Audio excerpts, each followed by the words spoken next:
Assalamualaikum warahmatullahi wabarakatuh. Selamat siang teman-teman. Ketemu lagi kita di Ekonomi Teknik di pertemuan kelima. Kali ini di pertemuan kelima ini kita membahas topik yang baru, yaitu tentang pengambilan keputusan untuk memilih alternatif investasi. Jadi konsep time value of money yang udah pernah kita pelajari di minggu sebelumnya akan kita pakai dalam mengambil keputusan. Bagaimana sih cara kita untuk memilih alternatif investasi yang ada? Nah, ini ada 7 langkah sistematis untuk memilih alternatif investasi. Yang pertama, kita definisikan dulu alternatif yang akan dianalisis. Kemudian kita mendefinisikan horizon perencanaannya atau waktunya itu. Kemudian kita mengestimasikan aliran cash-nya atau cash flow. Kemudian menentukan MAR, membandingkan alternatif investasi. Kemudian yang keenam melakukan analisis suplementer, dan yang terakhir kita bisa memilih alternatif yang terbaik.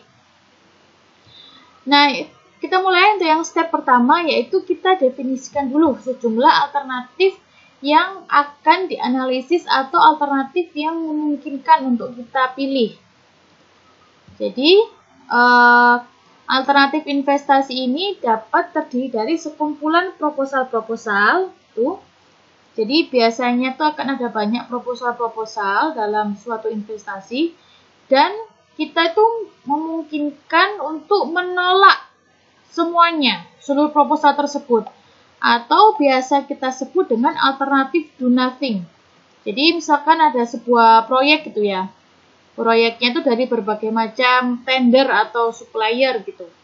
Nah, kita bisa milih supplier A, supplier B maupun supplier C, dan kita juga bisa membuat pilihan kita do nothing. Kita tidak memilih semua supplier itu atau kita menolak semuanya. Dan kita tidak jadi melakukan investasi itu.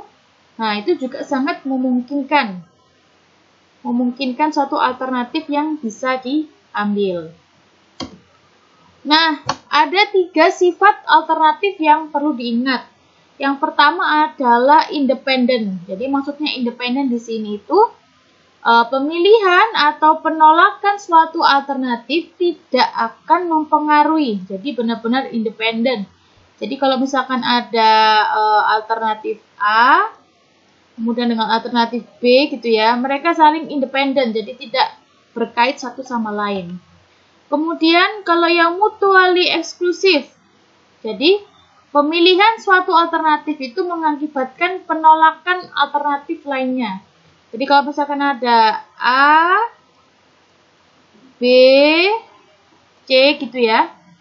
Misalkan proposal A itu mutually eksklusif dengan B. Jadi maksudnya gimana? Jika kita mengambil atau menerima proposal A, maka proposal B tidak bisa kita terima. Ataupun sebaliknya, kita mau ngambil proposal B, sedangkan yang A harus kita tolak. Jadi arti mutually eksklusif itu seperti itu. Kemudian ada juga kontingen. Jadi pemilihan suatu alternatif itu tergantung pada satu atau lebih alternatif yang lain. Misalkan kita menerima alternatif C apabila alternatif A diterima. Jadi proposal C ini adalah kontingen dari proposal A. Nah, itu adalah ketiga sifat alternatif yang perlu diingat. Yang pertama tadi adalah independen, yang kedua adalah mutually eksklusif, dan yang ketiga adalah kontingen. Nah, kemudian caranya menentukan berbagai alternatif itu, misalkan tadi ada proposal A, B, dan C. Berarti ada 3 proposal yang masuk ke perusahaan itu, misalkan katakanlah.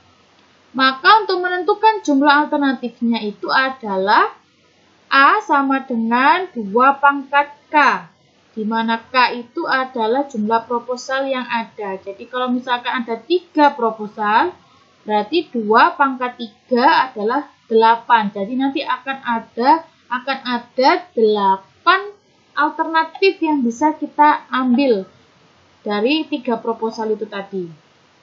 Oke, contohnya seperti ini. Nah, ini contohnya ada 2 proposal, yaitu P1 dan P2. Maka kita menghitung jumlah alternatifnya itu adalah A sama dengan 2 pangkat K, yaitu berarti 2 pangkat 2 sama dengan 4. Ada 4 alternatif yang mungkin kita ambil. Nah, 4 alternatif itu apa aja? Alternatif A0, 1, 2, 3, dan 4. Jadi ada 4 alternatif. Nah, yang A0 adalah alternatif do nothing. Jadi, alternatif yang menolak kedua-dua proposal ini. Kemudian alternatif A1, dia menerima P1. Jadi, kalau menerima kita kasih 1 seperti ini ya.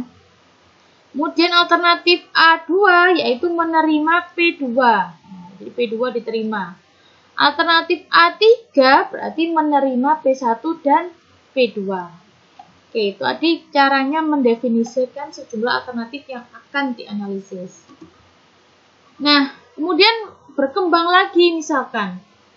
Diusulkan ada 4 proposal yang akan dievaluasi. Jadi ada 4. Terdapat beberapa proposal yang saling tergantung atau kontingen. Dan mutually eksklusif. Jadi, P1 dan P2 saling mutually eksklusif. Jadi kalau kita nerima P1, berarti harus nolak P2. Kalau kita nerima P2, berarti harus menolak P1. Nah, gitu. Kemudian, proposal P3 bergantung keputusan pada proposal P1. Nah, jadi dia kontingen. Jadi kita bisa nerima proposal P3 apabila kita menerima proposal P1 juga. Kemudian proposal P4 tergantung pada keputusan proposal P2. Jadi kita bisa menerima proposal P4 kalau kita menerima proposal P2. Nah, untuk melakukan realisasi proposal ini disediakan dana sebesar $100.000. Dan cash flow selengkapnya adalah sebagai berikut. Nah, ini adalah rencana proposal, ada P1, P2, P3, dan P4. Kemudian di sini ada investasi awalnya berapa, kemudian pendapatan yang dia dapatkan tiap tahunnya, dan nilai sisa. Jadi nilai sisa di akhir investasi itu berapa. Nah, pilihlah mana proposal alternatif terbaik dari beberapa proposal di atas. Oke, caranya seperti apa? Oke, caranya kita pertama-tama definisikan dulu ya. Misalkan, oke, gini caranya. Pertama hanya ada 2 proposal, misalkan kita perhatikan P1 dan P2 di sini. Berarti kalau P1 dan P2 ada 2 proposal, berarti 2 pangkat 2 sama dengan 4. Berarti akan ada 4 alternatif. Nah, 4 alternatif kan berarti dari sampai A3. Nah, ini kan ada 4 alternatif ya. 1, 2, 3, 4. Ada 4 alternatif. Yang pertama menolak P1 dan P2. Kemudian alternatif 1 menerima P1 dan menolak P2. Alternatif A2 menolak P1 dan menerima P2. Alternatif ketiga menerima dua-duanya. Oke, kemudian ditambah lagi ada P3. Nah, berarti kan 2 pangkat 3 sama dengan 8 ya. Berarti ada 8 alternatif. Berarti 8 alternatif ini sampai ke A7.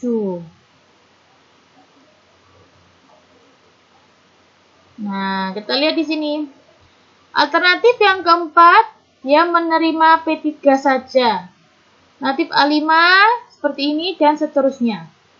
Kemudian sampai ke P4, berarti 2 pangkat 4.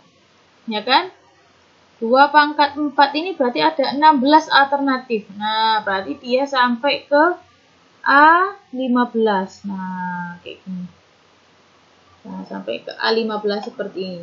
Jadi kan kalau di total ada 16 alternatif dimulai dari A0 sampai A15. Jadi totalnya ada 16 alternatif. Nah, ini adalah cara kita mendefinisikan alternatif-alternatif investasi yang memungkinkan. Nah, kemudian kita lihat, misalkan kita tentukan apakah alternatif itu layak atau tidak. Nah, misalkan kita lihat yang nggak layak ya, misalkan A3 di sini dia tidak layak. Nah, karena P1 dan P2 mutually eksklusif. Berarti kalau mutually eksklusif kita tidak bisa menerima dua-duanya. Harus salah satu ditolak. Oke, berarti A3 karena di sini P1 dan P2 diterima, maka alternatif ini tidak memungkinkan.